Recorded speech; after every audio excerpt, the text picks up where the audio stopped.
loco por el tenis, me encanta su juego tan emocionante.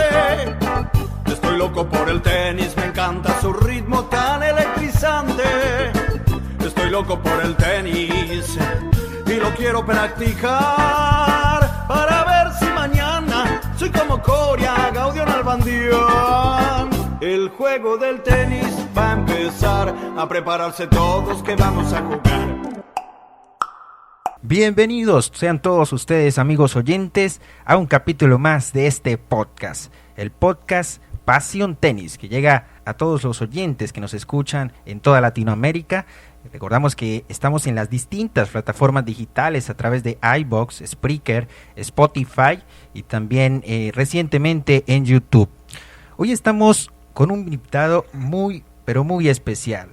Directamente desde Asunción, Paraguay, está con nosotros Víctor Pecci, considerado el mejor tenista paraguayo de toda la historia. Aún en la actualidad, no hay un tenista paraguayo que haya superado todos sus logros.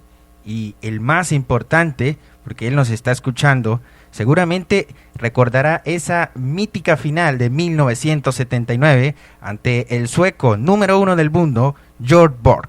Nos está escuchando en estos momentos, como les decía, Víctor Pecci, quien a lo largo de toda su trayectoria enfrentó y logró ganarle a rivales de la talla de John McEnroe, Jimmy Connors, Ivan Lendl, Guillermo Vilas y Ilie Nastase. Pero sabemos que él mismo nos cuente esa historia hoy aquí a través de la señal de Pasión Tenis.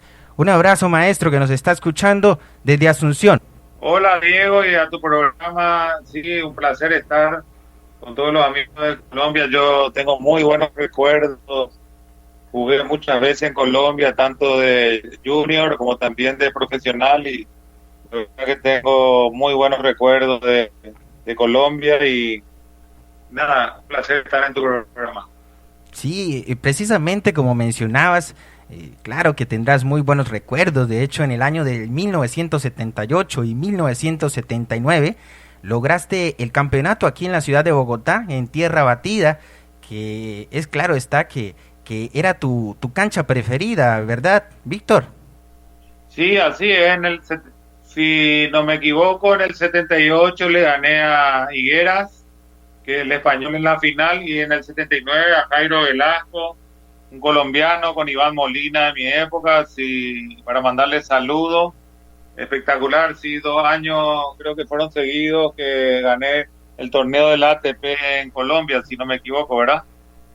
Así es, Víctor. Bueno, yo en mis registros tengo que en esa final derrotaste a un alemán, a Rolf Herring, porque a José Higueras lo derrotas en Viña del Mar en el 81. Ah, sí, correcto. Decimos otra vez el nombre del alemán que le gané la primera ATP ahí. Rolf Herring. Así es, sí, señor. Sí, correcto. Cuéntanos un poco, Víctor. Vamos. Y después le gané a Jairo. Así es, a Jairo Velasco en el 79. A Jairo Velasco en la final ahí en la cancha cubierta, creo que del Club América, ¿verdad? En Bogotá. Así es, Víctor, pero vamos despacio. Cuéntanos cómo, sí. ¿Quién te lleva a ti a llegar a apasionarte por este deporte desde niño? Bueno, mi padre fue el promotor de toda esta historia, ¿verdad? Mi padre era médico, doctor en medicina, y le gustaba mucho el tenis, y él desde chiquito me llevaba al club a entrenar, y sobre todo no me ponía mucha presión, sino simplemente cada vez que ganaba un torneo, como que como diríamos, siempre era motivación, y eso fue muy importante.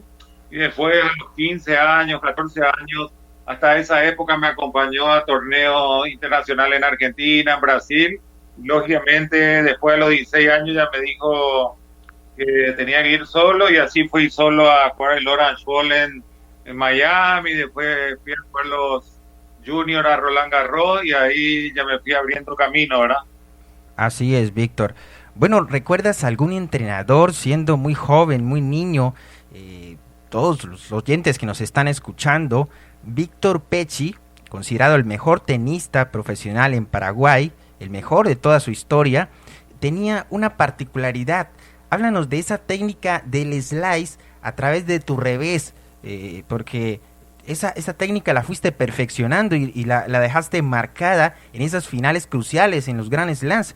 ¿Les puedes hablar un poco a los oyentes acerca de cómo, en qué momento empiezas a desarrollar esa técnica? Bueno, esa técnica y la empecé a incorporar de muy chiquito y simplemente porque yo vivía en el centro de Asunción, de la capital de Paraguay, y en esa época las casas donde yo vivía eran muy antiguas y tenían patios internos. Entonces yo peloteaba contra un frontón, pero atrás yo tenía otra, no era un frontón, era una pared y atrás tenía otra pared, ¿verdad? Que daba al cuarto de mi padre. Entonces no podía hacer el movimiento muy largo porque rompía la raqueta contra la pared. Entonces empecé a perfeccionar horas y horas haciendo slide, ¿verdad? Y después ya de esa tic ya me quedó durante toda mi carrera y lógicamente a través de los años, a través de practicar muchísimo ese golpe, le fui encontrando la vuelta para que el slide sea más rápido, para poder atacar a la red, para inclusive cuando llegaba tarde a la pelota para poder defenderme. Entonces fue eso lo que me llevó a perfeccionar ese golpe, ¿verdad? De tantas repeticiones durante tantos años, me dio esa virtud, diríamos, pero lógicamente a través del entrenamiento, inconscientemente que lo hacía, ¿verdad? No, porque era mi tipo de juego y era que yo tiraba muchos drops y también hacía muchos slides para ir a la red y también hacía muchos slides para defenderme. ¿Qué significa Guillermo Vilas en tu vida cuando escuchas ese nombre? No, Guillermo es diríamos que fue el que nos enseñó a todos el camino, ¿verdad? Del éxito, en el sentido que él no tenía mucho talento, pero sí una perseverancia total, horas y horas de práctica, y a través de esas horas de concentración, esas ganas de triunfar, fue el primer sudamericano en meterse 2, 3, 1 del mundo, y lógicamente él fue el que nos abrió el camino a todo lo que vinimos después, ¿verdad? Entonces, lógicamente, conviví mucho tiempo con él, a pesar que teníamos juegos totalmente diferentes. Yo en ningún momento traté de imitarle, ni mucho menos, porque yo ya tenía mi estilo de juego y él era totalmente opuesto. Yo era saque y volea, atacar mucho, y él era un jugador físicamente muy fuerte y que sus golpes de derecha y revés eran muy sólidos de fondo de cancha y con muchísima regularidad. Entonces, a pesar que teníamos dos técnicas diferentes de jugar, él fue el que nos marcó el camino a todos los sudamericanos, ¿verdad? Así es, Víctor. Tú me vas a aclarar a mí un poco este panorama. Tengo alguna duda, y a los oyentes también que nos están escuchando, los que se apasionan por este deporte y por su historia, que también nos mueve mucho. Porque el nombre que tú dejaste, no solo dejaste el nombre de Paraguay, sino el de Latinoamérica en muy alto al llegar a esa mítica final, la cual hablaremos más adelante. Pero tú en Juniors, ¿tú logras llegar a una final de Grand Slam? Yo gané Roland Garros Junior. ¿Lo ganaste? Yo gané Roland Garros Junior. Roland Garros Junior. Sí, el primer año que fui, la primera vez que fui a Europa, me acuerdo que yo entrenaba acá en Paraguay, jugaba torneo en Argentina, Brasil, y ahí vino la invitación para que yo vaya a Roland Garros. Fui con 17 años y gané, me acuerdo que le gané en la final a Pavel Slosik, que él es un checo, que después él entrenó a Steffi Graf durante muchísimos años. ¿En qué año exactamente fue, Víctor?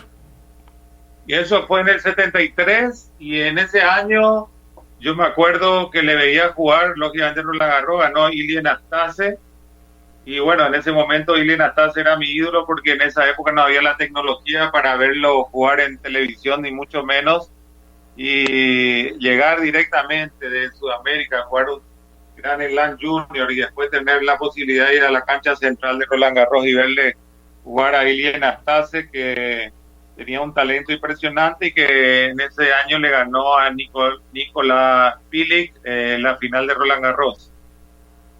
Qué importante para esa época en ese momento de tu carrera crucial, ese resultado que logras, Víctor. Pero bueno, analizando todo el panorama general de tu carrera, aquí dice que se acumulan 22, un total de 22 títulos en toda la era abierta en tu carrera profesional.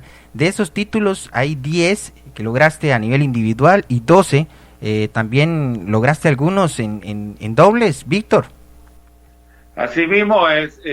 Yo te voy a decir una cosa. Yo llegué a ser, entré hasta dentro de los top, los 10 mejores jugadores, primero en dobles y después fui top 10 en singles, ¿verdad?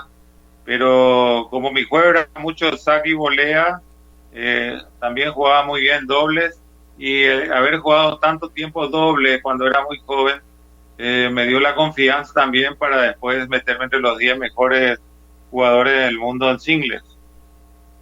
En esos títulos que lograste a nivel individual, Víctor, ¿qué recuerdas? ¿Cuál de esas finales que enfrentaste? Ya hablábamos al comienzo que lograste 2 títulos acá en Bogotá, en Colombia. También lograste ganar el Abierto de Madrid en España, también en Viña del Mar, creo que un par de veces, en Quito, en Santiago. Sí. ¿Cuál de esas finales que tú ganaste recuerdas que en especial fueron partidos, duelos largos y a muerte? Yo diría que en Madrid. Sí, en Madrid fue con el francés de Bliquer y fue mi primer torneo ATP. Creo que estamos hablando del año 76. Yo tenía 21 años, ese fue mi primer torneo ATP que gané. Y lógicamente después ya gané Berlín, gané en Inglaterra Bournemouth y empecé a ganar, pero diríamos que el de Madrid fue el primer ATP que gané, ¿verdad? Y eso me dio mucha confianza para después de los próximos torneos de ATP, que también llegué a muchas finales, ¿verdad? Llegué a muchas finales, aparte de haber ganado también. Entonces, pero lógicamente hay un antes y un después a partir de Madrid. Todos los títulos que lograste fueron en tierra batida. Así es, todos los títulos fueron en tierra batida y perdí finales en pasto contra McEnroe en Inglaterra. Después perdí finales en cemento en Sudáfrica contra un jugador que en ese momento era rodesiano, ahora es, ¿cómo se llama el país? Bueno, cambió el nombre del país, que era Andrew Pattison, y así. Pero mi fuerte era en tierra, pero única y exclusivamente porque yo nací en tierra, ¿verdad? Y me sentía cómodo jugando en tierra, era más mental que otra cosa, ¿verdad? Pero eso nomás, no es que inclusive era rarísimo porque mi juego se podría adaptar más a canchas rápidas y calentas porque yo hacía mucho saque y volea y todo el momento atacaba la red, ¿verdad? Claro que sí, Víctor.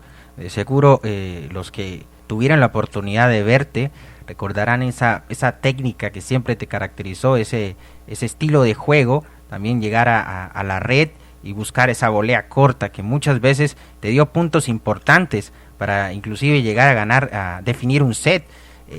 José Luis Clerc, el argentino, tengo el registro que fue uno de los rivales a los que más enfrentaste y precisamente cayendo en finales con él. ¿Qué recuerdos o qué anécdota tienes del hoy comentarista de ESPN?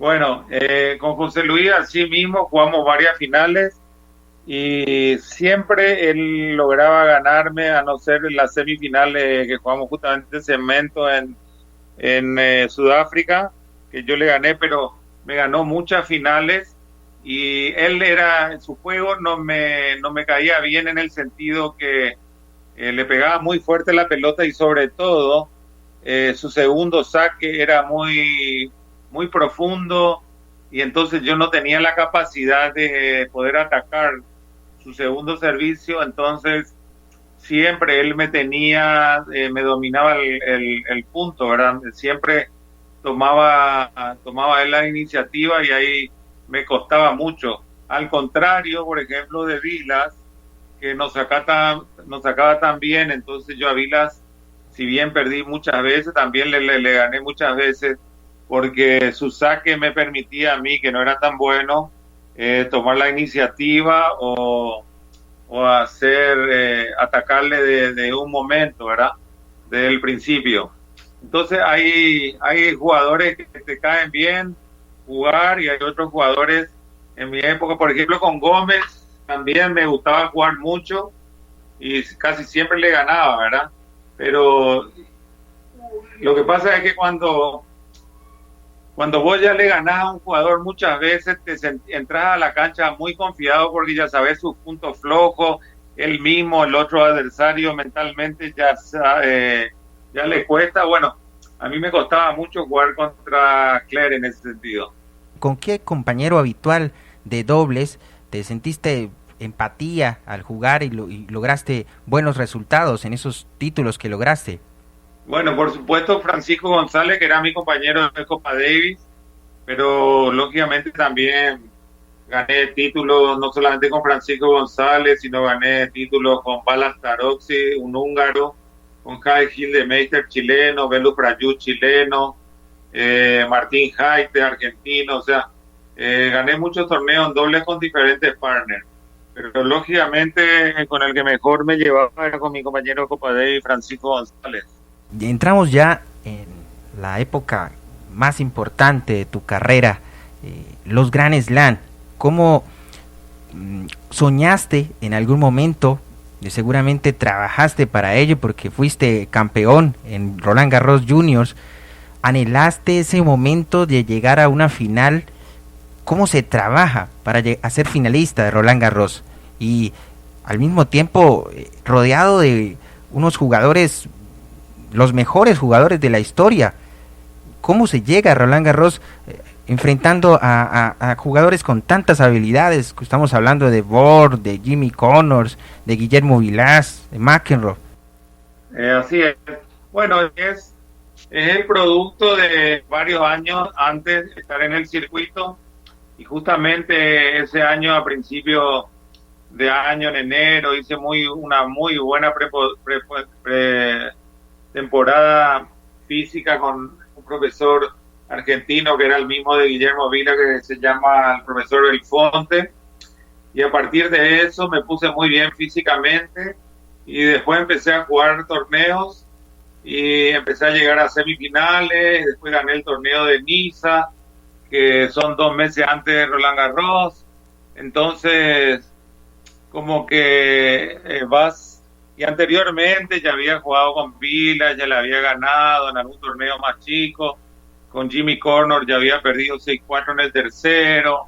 Con Salomon también, si bien perdí, ya le había ganado. Barasuti, el italiano, también le gané siempre.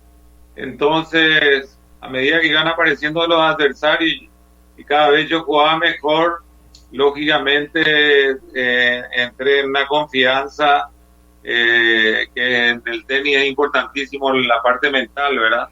Entonces yo entraba en los partidos pensando que podía ganar.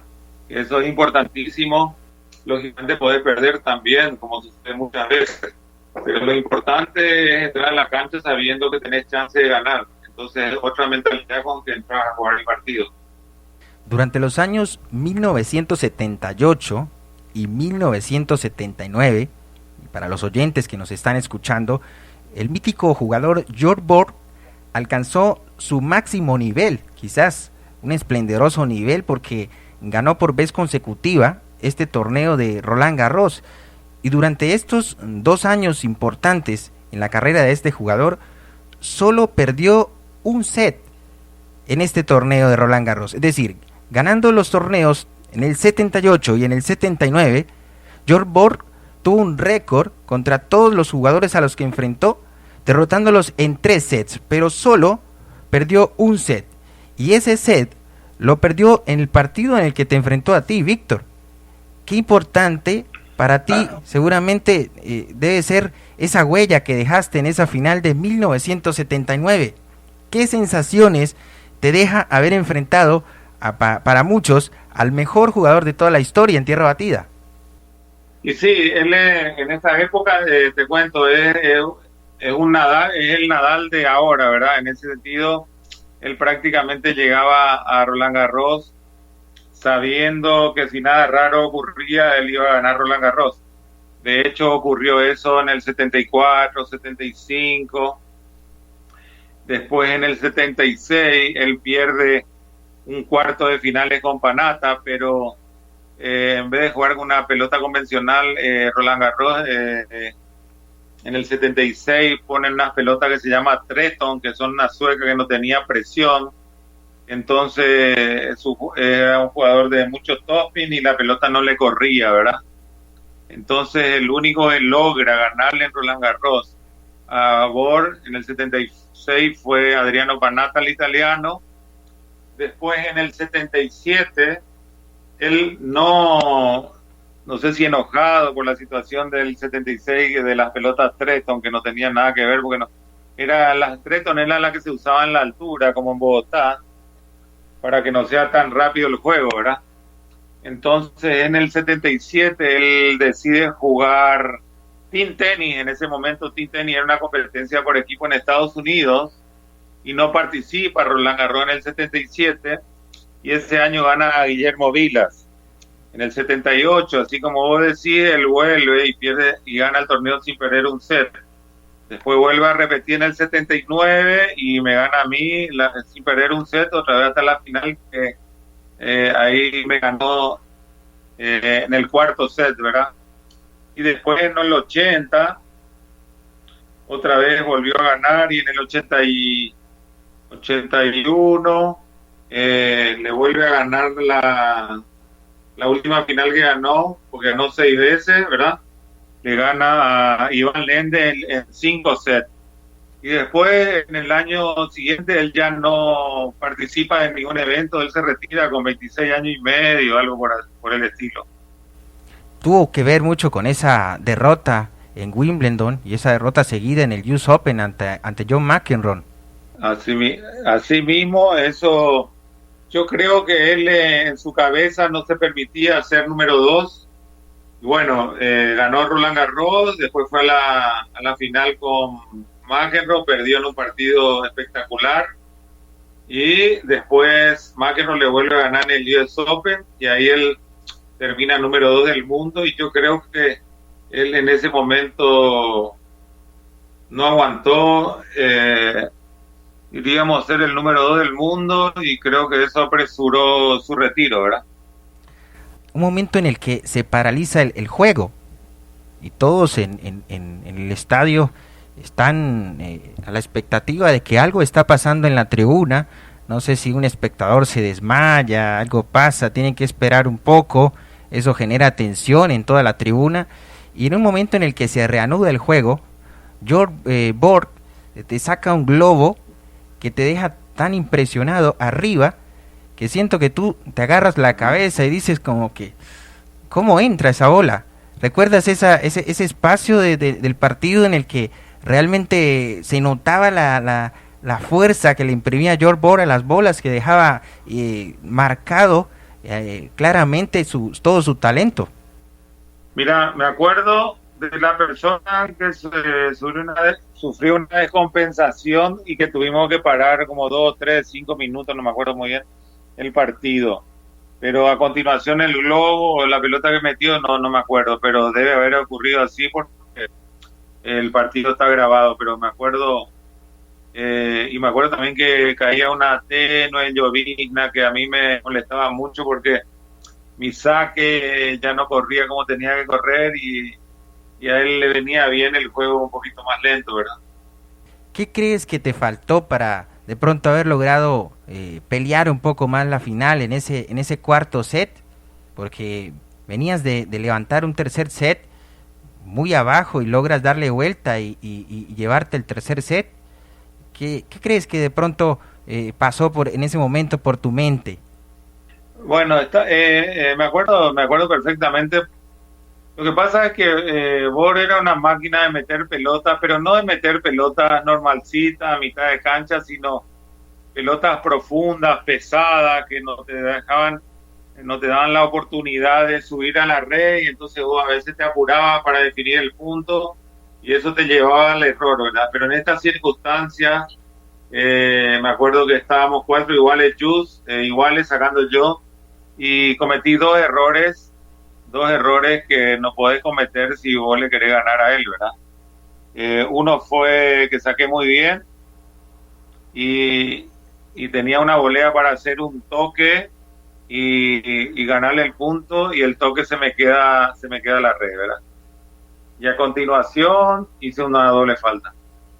Entonces, ahí 5-4 él sacó para el partido y bueno, hice dos errores garrafales que me costaron el partido, pero lo que pasa es que él te lleva a veces a jugar él te llevaba a jugar sobre tu límite, a exigir los puntos más de lo que normalmente podés, y eso te hace llevar al error, aparte de su regularidad, de su profundidad y todo lo que sabemos lo que era volver.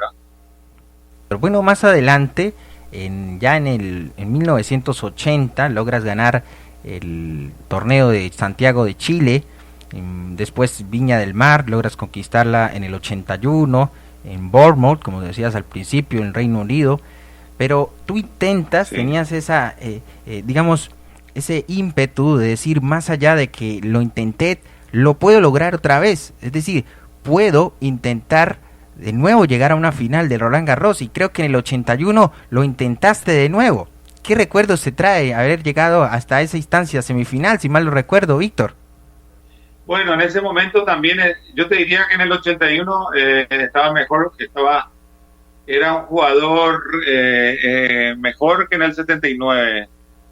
Jugué mejor todo el torneo, gané a grandes jugadores como Jim Meyer, Fibac, a Yannick Noah de local, y esta vuelta me tocó jugar en semifinal, ¿verdad? Estábamos del mismo lado del cuadro, y también perdí un partido, si bien perdí en 3 pero fue 7-5, 7-5, 6-4, algo así, y también el tercer set tuve 5-3 con Misá, que desaproveché una oportunidad, y eso es, pero yo creo que en esa época estaba, e inclusive le había ganado a Bor 2 meses antes de Monte Carlo, ¿verdad?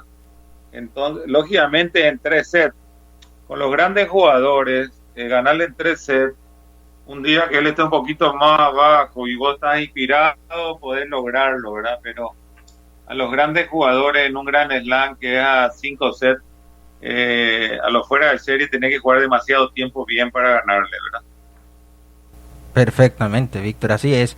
Bueno, ¿y qué anécdotas, qué recuerdos te trae haber llegado a representar a tu país en clasificaciones, en duelos finales de Copa Davis, y también más adelante llegar a ser capitán?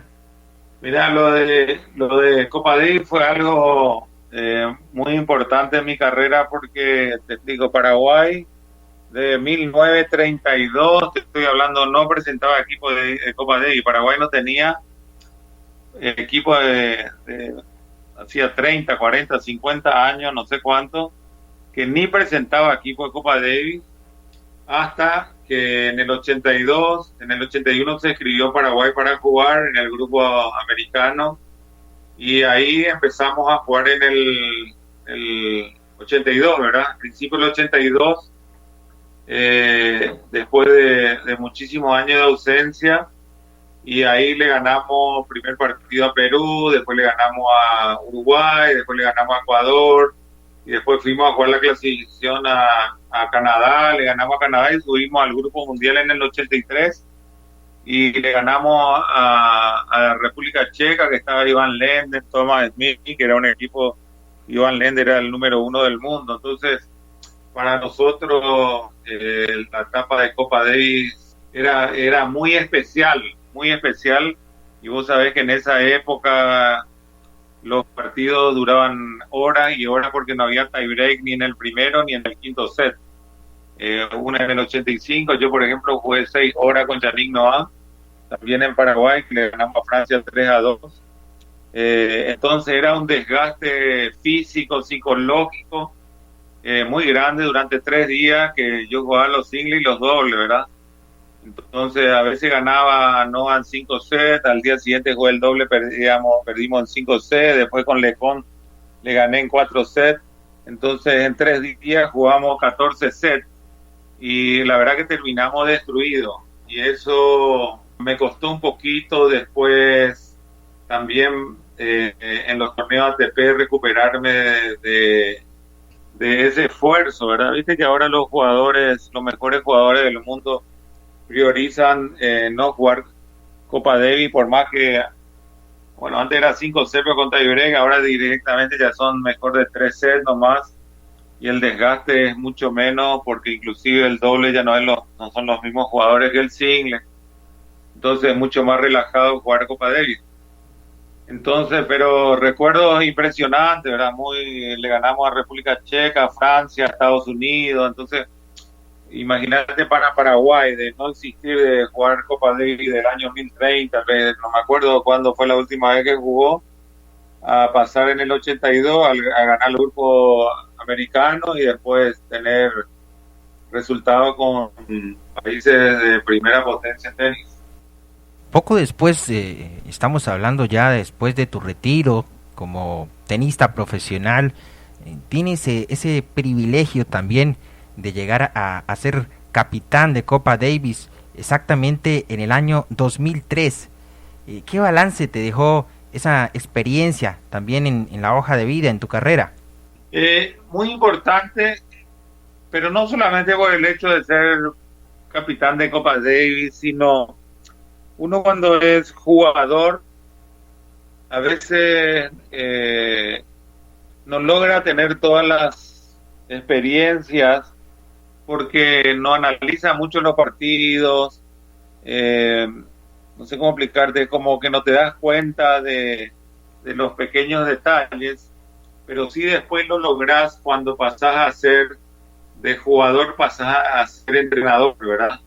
Ahí ves mucho mejor porque estás afuera y estás observando el jugador con sus defectos y sus virtudes y poder hacer un análisis mucho más profundo de decir, bueno, este jugador tiene problemas de desplazamiento, la derecha está mal, el revés está espectacular, la red se va bien, se va mal, en fin, hay muchos detalles y a través de los años que uno va adquiriendo experiencia y no solamente en la parte tenística, técnica del deporte, sino en la parte psicológica del jugador, ¿verdad? Que uno dentro de la cancha como jugador a veces no te das cuenta de sus virtudes y sus errores a nivel mental, ¿verdad? Que en el tenis es muy importante la parte mental.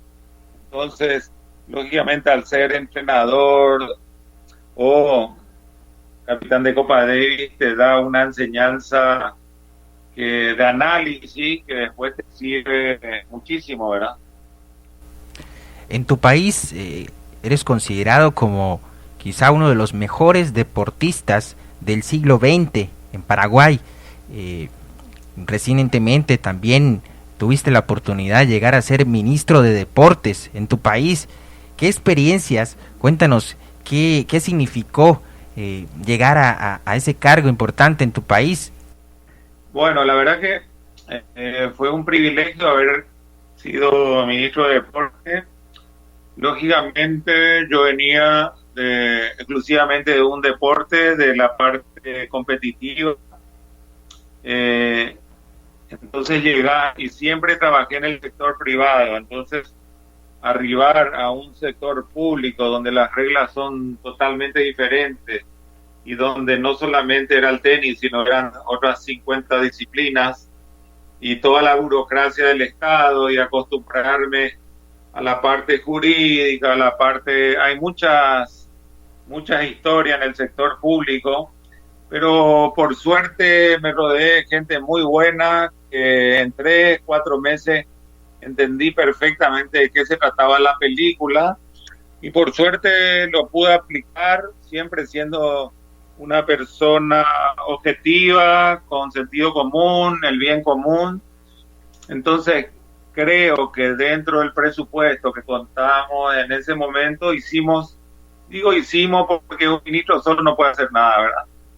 Hicimos un buen trabajo porque me rodeé de gente buena y fue una experiencia espectacular y te diría que si lo volvería a hacer, que no creo que sea así, o en cualquier otra cosa, sería mejor de lo que fui en ese momento, porque en estos momentos ya adquirí la experiencia en lo que se trata el sector público, lo que es todo diríamos, esa burocracia, y no perdería tanto tiempo y no me dejaría influir por cosas que en el momento uno duda y toma a veces malas decisiones.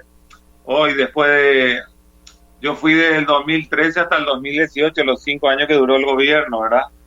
Te diría que hoy estoy mucho más preparado, con mucho más sabiduría que en este momento. ¿Cómo es el día a día hoy de Víctor? Bueno, en estos momentos estamos en para, todo el tenis está paralizado. Sabemos que esta pandemia mundial ha frenado muchas cosas, incluso cosas cotidianas de nuestra propia vida, de nuestro trabajo, de nuestros hobbies, de nuestros pasatiempos. No podemos salir como lo hacíamos antes, pero en un día a día normal, Víctor Pecci actualmente se dedica a entrenar jóvenes, a tener visión sobre el futuro de nuevos futuros tenistas que lleguen a lograr lo que tú hiciste para Paraguay.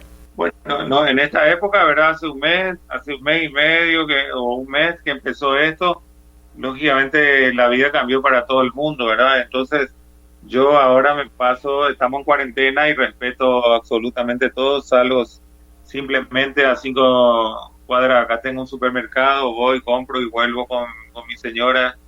La vida ha cambiado totalmente, pero nunca me olvidé de un principio, que es todas las mañanas me levanto y hago gimnasia, hago spinning, hago remo estático, lo que sea, ¿verdad? Entonces gasto mi energía, me mantengo bien físicamente, eso te ayuda a estar mentalmente lúcido, y lógicamente después tengo un hijo que vive en Miami de 35, pero tengo una nena que vive con nosotros acá en Paraguay que tiene solamente 9 años.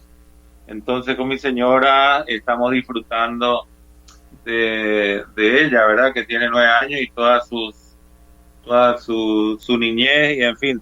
Pero lógicamente esperemos que esto sea pasajero.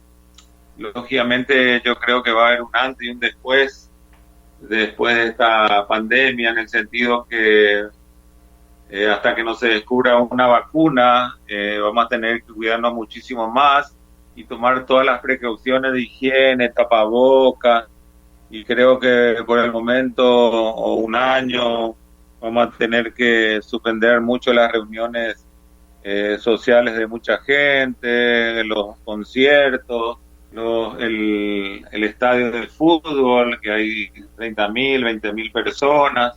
Entonces como que vamos a tener que adecuarnos a esta circunstancia que nos toca vivir, ¿verdad? Pero yo pienso que en no más de un año va a salir una vacuna y esto va a ser una ex pesadilla que tuvimos que pasar para después sacar lógicamente cosas positivas.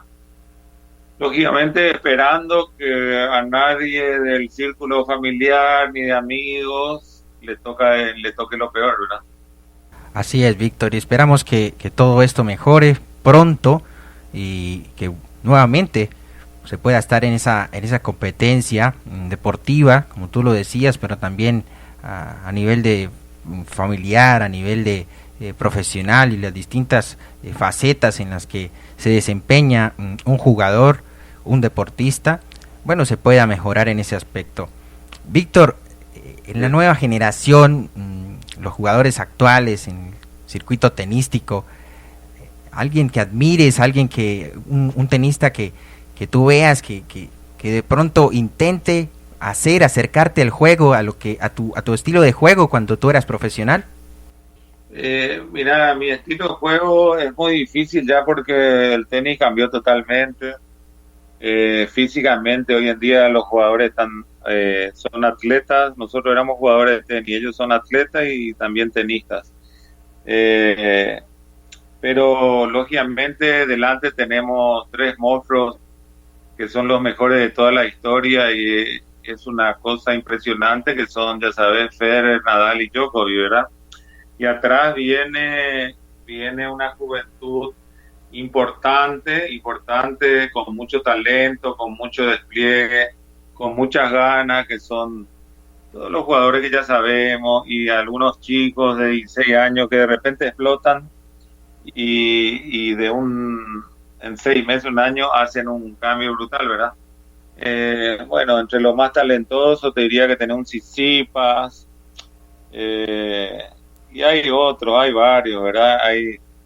Tenés quizás Tien y Esveré, que ya pasaron los 20 años, están con 23, que quizás en algún momento lógicamente deberían ganar algún gran slam, pero hay varios jugadores jóvenes que me estoy olvidando el nombre, ¿verdad?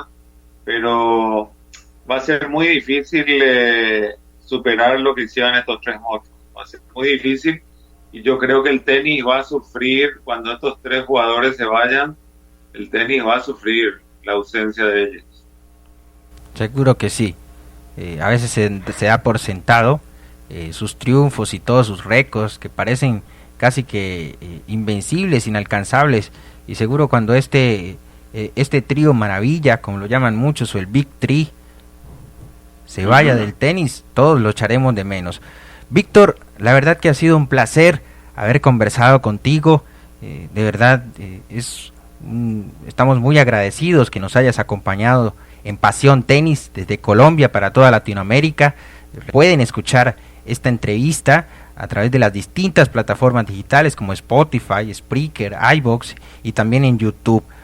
¿Qué mensaje caluroso quieres enviarle a todos los oyentes de Pasión Tenis y también a todos esos chicos que están empezando a tomar este deporte, a empezarse a enamorar de él y que quieren quizá tomarlo como la carrera de su vida, Víctor?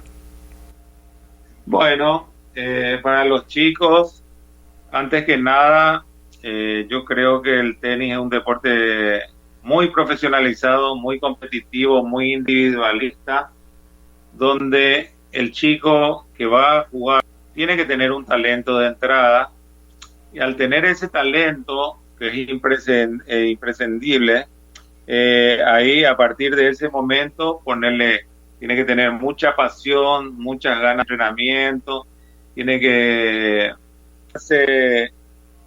agrandar por los triunfos, ni tampoco deprimirse mucho por las derrotas, pisar la tierra, cada día hacerle caso a su profesor, que lo único que sea el mejor para él. Otra cosa importante es madurar. En el tenis tenés que madurar antes de lo que maduran normalmente un joven, ¿verdad? Porque el sacrificio es muy grande, son muchas horas de entrenamiento, son frustraciones, pero también son alegrías. Entonces, diríamos que es pasión, talento, perseverancia y un buen entrenador, por supuesto, y sobre todo pisar tierra y pensar que en el deporte siempre hay espacio para mejorar. Fuerte abrazo, Víctor. Cuida mucho a los tuyos, cuida a tu familia. Ha sido un placer entonces hablar esta oportunidad, el espacio de tu agenda para hablar con nosotros en Pasión Tenis.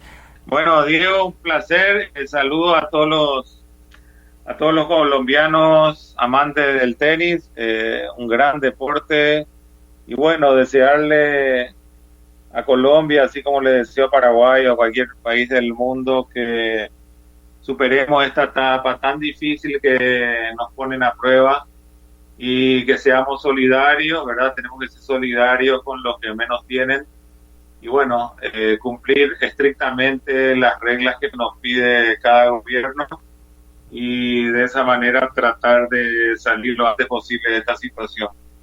Estuvo con nosotros Víctor Manuel Pechi para Pasión Tenis. Fuerte abrazo.